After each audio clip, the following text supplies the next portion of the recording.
Hello friends, welcome to my channel. आज के इस वीडियो में हम लोग बिहार स्टेट पेपर 1 में पूछे गए हिंदी के प्रीवियस ईयर क्वेश्चन पेपर्स को आपके साथ डिस्कस करेंगे, वो भी यूथ कंपटीशन टाइम्स की बुक के अकॉर्डिंग। तो बिना देरी किए चलिए आज का ये वीडियो स्टार्ट करते हैं।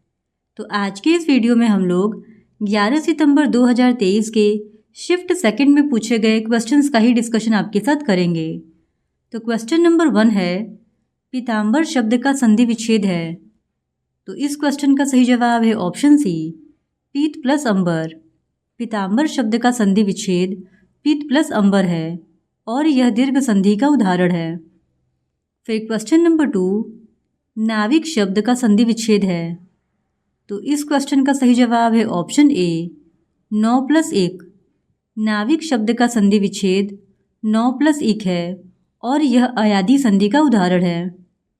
फिर क्वेश्चन नंबर 3, प्रत्येक का संधि विच्छेद है। तो इस क्वेश्चन का सही जवाब है ऑप्शन डी, प्रति + 1। प्रत्येक का संधि विच्छेद प्रति + 1 है और यह गुण स्वर संधि का उदाहरण है। फिर क्वेश्चन नंबर 4, व्यंजन वर्ण के साथ स्वर या व्यंजन वर्ण के मिलने से जो विकार उत्पन्न होता है उसे क्या कहते हैं। तो इस क्वेश्चन का सही जवाब है ऑप्शन बी, व्यंजन संधि। व्यंजन वर्ण के साथ स्वर या व्यंजन वर्ण के मिलने से जो विकार उत्पन्न होता है उसे व्यंजन संधि कहते हैं। फिर क्वेश्चन नंबर 5, विसर्ग के साथ स्वर या व्यंजन के मिलने से जो विकार उत्पन्न होता है उसे डैश कहते हैं। तो इस क्वेश्चन का सही जवाब हो जाएगा ऑप्शन सी, विसर्ग संधि। फिर क्वेश्चन नंबर 6, जिस शब्द का पहला पद प्रधान हो उसे डैश समास कहते हैं। तो आयोग ने इस प्रश्न का सही उत्तर ऑप्शन डी, बहुब्रीहि समास को माना है, जो कि गलत है, क्योंकि जिस शब्द का पहला पद प्रधान हो उसे अव्ययी भाव समास कहते हैं। फिर क्वेश्चन नंबर 7, चतुरानन में कौन सा समास है। तो इस क्वेश्चन का सही जवाब है ऑप्शन सी, बहुब्रीहि। चतुरानन में बहुब्रीहि समास है। फिर क्वेश्चन नंबर 8, प्रतिकूल में कौन सा समास है। तो इस क्वेश्चन का सही जवाब है ऑप्शन डी, अव्ययी भाव। प्रतिकूल में अव्ययी भाव समास है। फिर क्वेश्चन नंबर 9, देव जो महान है यह किस समास का उदाहरण है। तो इस क्वेश्चन का सही जवाब है ऑप्शन ए, कर्मधारय समास का। देव जो महान है यह कर्मधारय समास का उदाहरण है और कर्मधारय समास में पहला पद विशेषण और दूसरा पद विशेष्य होता है। फिर क्वेश्चन नंबर 10, गद्यांश को पढ़कर प्रश्न के उत्तर दे। तो यहाँ पर ये गद्यांश दिया गया है और इस गद्यांश को पढ़कर प्रश्न के उत्तर देने हैं। तो प्रश्न है, भारत माता फसलें और पके फल किसकी देन है।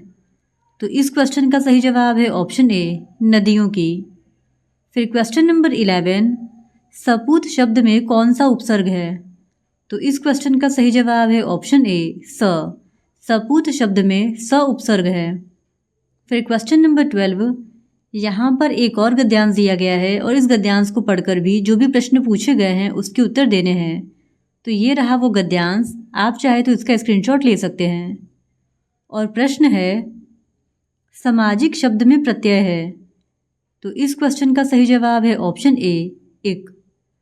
फिर क्वेश्चन नंबर 13, परहित के अंतर्गत आता है। तो इस क्वेश्चन का सही जवाब है ऑप्शन ए, दूसरों के प्रति सच्ची सहानुभूति रखना। फिर क्वेश्चन नंबर 14, यहाँ पर एक और गद्यांश का अंश दिया गया है जिसको पढ़कर पूछे गए प्रश्न के उत्तर देने हैं।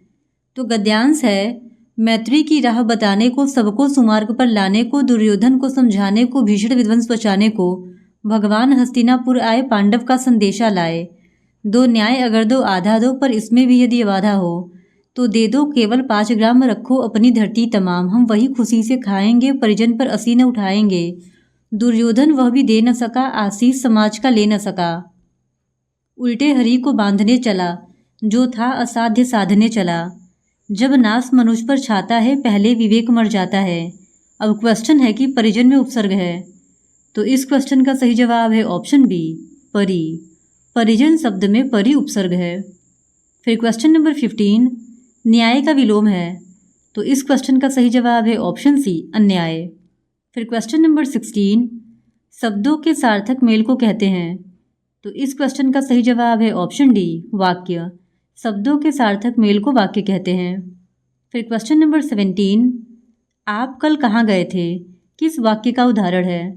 तो इस क्वेश्चन का सही जवाब है ऑप्शन सी, प्रश्नवाचक वाक्य का।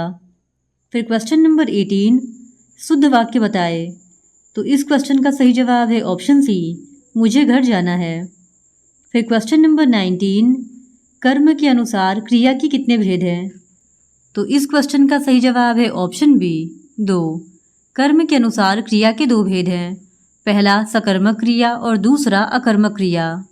जिसका कर्म हो या जिसके साथ कर्म की संभावना हो उसे सकर्मक क्रिया कहते हैं, और जिन क्रियाओं का व्यापार और फल कर्ता पर हो वे अकर्मक क्रिया कहलाती है। फिर क्वेश्चन नंबर 20, किस समास में उत्तर पद प्रधान होता है?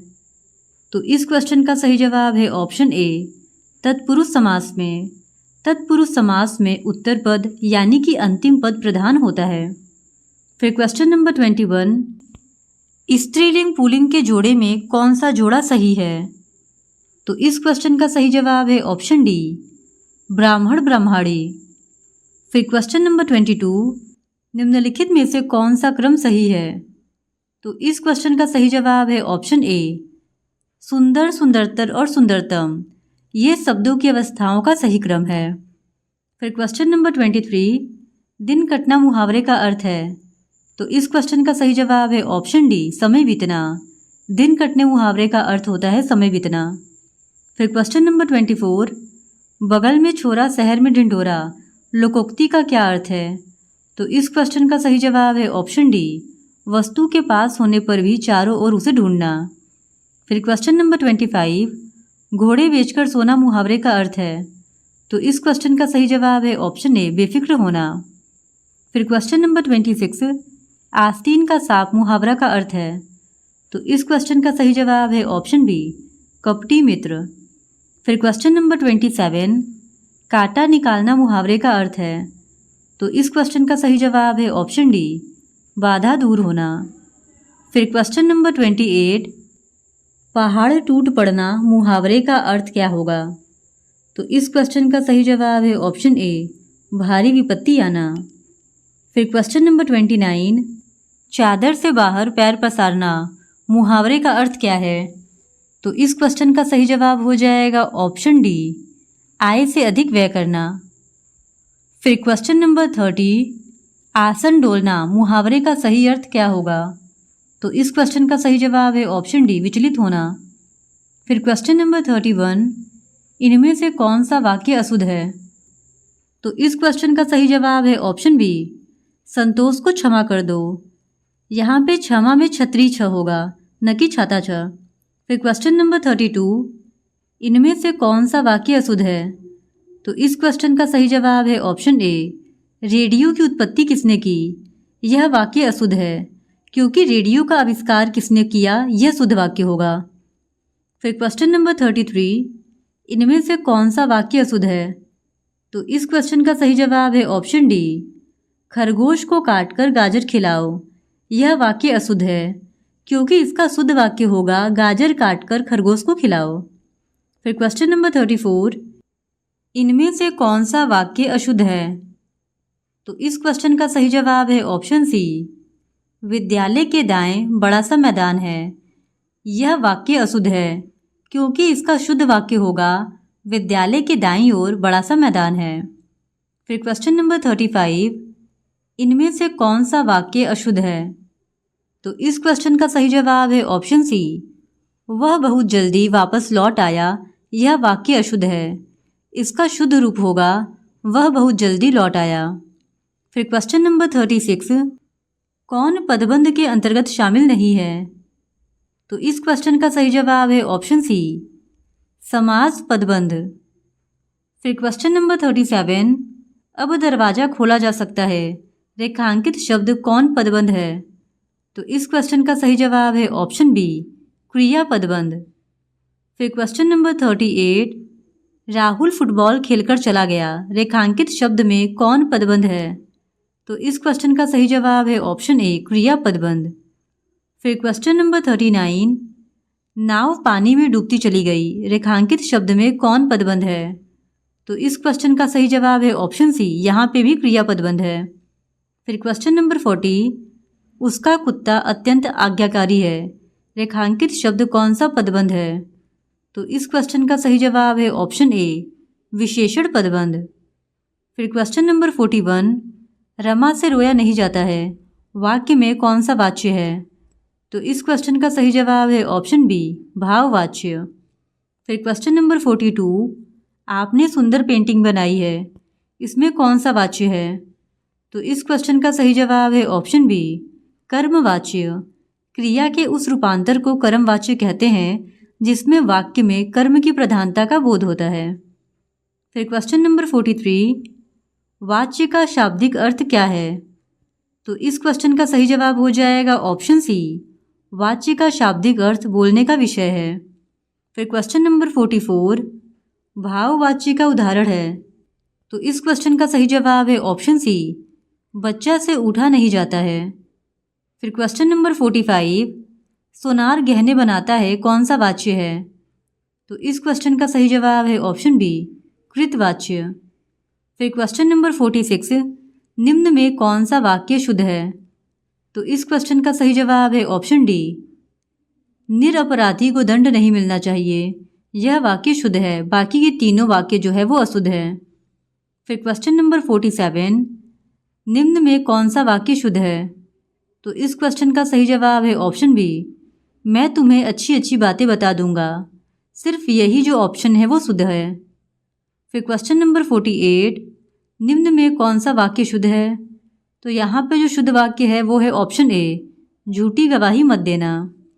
फिर क्वेश्चन नंबर 49, निम्न में कौन सा वाक्य शुद्ध है?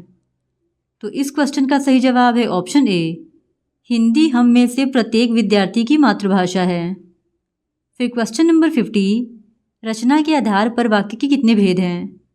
तो इस क्वेश्चन का सही जवाब है ऑप्शन ए, 3। रचना के आधार पर वाक्य के 3 भेद हैं, पहला सरल वाक्य, दूसरा मिश्र वाक्य और तीसरा संयुक्त वाक्य। तो आज के लिए बस इतना ही, बाकी के बचे हुए क्वेश्चंस का डिस्कशन हम लोग इस वीडियो के नेक्स्ट पार्ट में आपके साथ करेंगे। और अगर आप इसी तरह बिहार एस्टेट पेपर 1 में पूछे गए हिंदी के और भी प्रीवियस ईयर क्वेश्चंस को देखना चाहते हैं तो please do subscribe to my channel and like this video. Thank you very much.